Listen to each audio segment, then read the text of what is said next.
Judge ഇങ്ങനെ ഒരു വിധി എഴുതിയിട്ടുള്ളത്. നമുക്ക് വളരെ ഫേവറബിൾ ആയിട്ടുള്ള ഒരു വിധി നമുക്ക് ഇപ്പോൾ ലഭിച്ചെങ്കിലും ഇൻവെസ്റ്റിഗേഷൻ ഇനിയും നടന്നുകൊണ്ടിരിക്കും.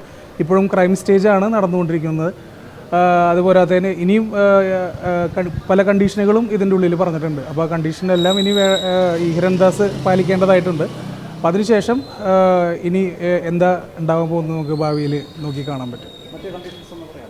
കണ്ടീഷനായിട്ട് നമുക്ക് ഡീറ്റെയിൽസ് ഒന്നും മുഴുവനായിട്ട് കിട്ടിയിട്ടില്ല. നാളെയായിട്ടാണ് നമുക്ക് എല്ലാ ബെയിൽ നമുക്ക് ഓർഡർ കിട്ടുള്ളൂ. കിട്ടുമ്പോൾ ഞാനത് വേണ്ട പോലെ ഷെയർ ചെയ്യാം. സാർ, എന്തൊക്കെയാണ് നമ്മൾ പ്രധാനമായിട്ട് കോടതിയെ ധരിപ്പിച്ച കാര്യങ്ങൾ എന്തൊക്കെയാണ്? നമ്മൾ കോടതിയിൽ ധരിപ്പിച്ചായിട്ടുള്ള ഇത് ഈ ഒരു പുലിപ്പല്ല് എന്ന് പറയുന്നത് അത് നമ്മളായിട്ട് യാതൊരു ബന്ധവും ഇല്ല എന്നുള്ളത് തന്നെയാണ്. നമ്മളായിട്ട് യാതൊരു ബന്ധവും ഇല്ല എന്ന് വിശ്വാസം നമ്മളത് പറഞ്ഞു. അത് കോടതി കണക്കിലെടുത്തിട്ടുണ്ട്.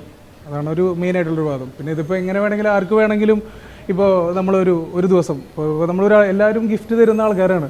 ഒരു ദിവസം ഒരാൾ നമുക്ക് ഗിഫ്റ്റ് തരുന്നു, നമ്മളത് മേടിച്ച് വയ്ക്കും. അതിനുശേഷം നമ്മൾ ഒരാൾ പോലീസ് സ്റ്റേഷനിൽ പോയിട്ട് ഇത് കേൾക്കുന്ന പുലിപ്പല്ലാണെന്ന് പറഞ്ഞു കഴിഞ്ഞാൽ അത് നമുക്ക് കണക്കിലെടുക്കാൻ പറ്റുമോ? നമ്മളെല്ലാവരും ബാധിക്കുന്ന കാര്യമാണ്.